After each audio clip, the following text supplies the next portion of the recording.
Magandang tanghali! Kumusta po? Narito po ulit ang update natin para sa lagay ng ating panahon. Ngayong tanghali po ng November 9, 2025. Sa ngayon po ay patuloy pa rin ang pananalasa ng Super Typhoon Uwan lalo na dyan sa may Bicol Region habang kumikilos na po pa-west, northwestward at palapit na rin dyan sa may Calabarzon at Central Luzon. At mamayang gabi, tawirin na po niya ang pagitan ng Northern Luzon at Central Luzon mula dyan sa may Aurora at mag-exit bukas ng umaga sa may Pangasinan o kaya po ay La Union. Posible po na mananatili na napakalakas na bagyo ito habang tumatawid sa kalupaan.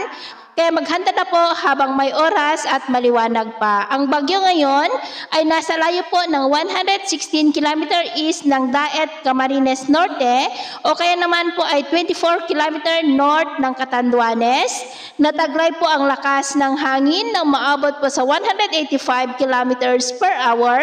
at bugso na 230 km per hour. Pero paalala lamang po na asahan pa na maaari pa na magbago ang forecast nito lalo na at nandyan sa karagatan ang super typhoon po na ating binabantayan. Sa ngayon po dahil sa Super Typhoon Uwan ay nakataas na ang Tropical Cyclone Wind Signal number 5 sa central portion po ng Aurora sa may San Luis, Baler, Maria Aurora, Dipaculao, maging po sa may Polillo Islands, the northern portion ng Camarines Norte, sa may Daet, Talisay, Paracale, Vinson, San Jose Panganiban, Mercedes, Basud, maging po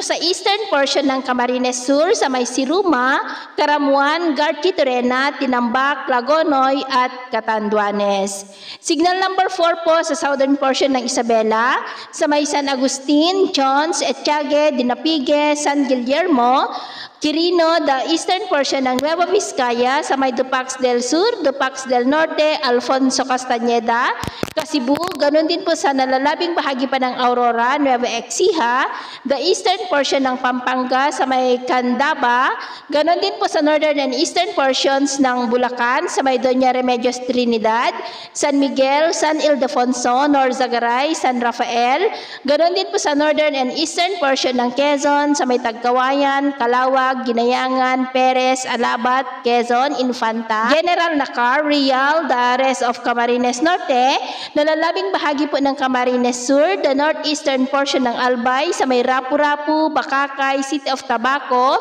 Malilipot, Malinaw, Tiwi at Pulangi. Signal number 3 sa southern portion po ng mainland Cagayan sa may Tuaw, Enrile, Solana, Tugigaraw City, Peña Blanca, Igig, Piat, Amulong, maging sa nalalabing bahagi ng Isabela, the rest of Nueva Vizcaya, the southern portion ng Apayao sa may Coner,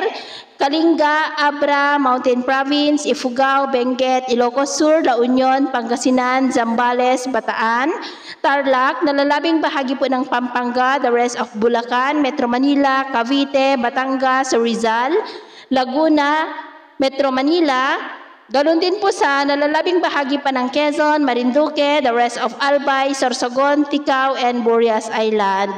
Signal number 2 sa nalalabing bahagi pa ng Cagayan, kasama na po ang Babuyan Islands, the rest of Apayao, Ilocos Norte, Occidental Mindoro, kasama na po ang Lubang Islands, Oriental Mindoro, Romblon, and the rest of Masbate. Maging po sa eastern Samar, Biliran, and the northern and central portions po ng Leyte, sa Leyte, Calubian, San Isidro, Tamango, Capoocan, Carigara, Barugo, San Miguel, Babatngon, Tacloban City, Alangalang, Tunga, Palo, Santa Fe, Pastrana, Matagob, Tolosa, Mayorga, Hulita, Dagami, Jaro, Villaba, La Paz, Tabon-Tabon, Tanawan, Ormoc City, Dulag, Burawen, Cananga, Albuera, Palompon, Merida, Isabel. At signal number 1 naman po sa may Batanes, Calamian Islands at Cuyo Islands. Nalalabing bahagi ng Leyte, Southern Leyte, Bohol, the northern portions po ng Cebu sa may Medellin, Daan Bantayan, City of Bogo, Tobogon, San Remigio, Tabuelan, Borbon, Sogod, Tuburan, Catmon, Carmen, Danao City, Compostela, Liloan, Consolacion, Lapu-Lapu City, Mandaue City, Cordova, Asturias, Cebu City, Balamban, City of Talisay, Toledo City, Minglanilla, Dumanjug, Argao, Sibonga, Baliri, Rondan, Mualbual, Badjan, Dalaguete, Alcantara, City of Carcar, City of Naga, San Fernando, Pinamungahan, Aloginsan, kasama na po ang Bantayan and Camotes Islands, the northern and central portions po ng Negros Occidental, sa may City of Escalante, Toboso, Sagay City, Cadiz, Calatrava, Manapla, City of Victorias, Enrique B. Magalona, Silay City, City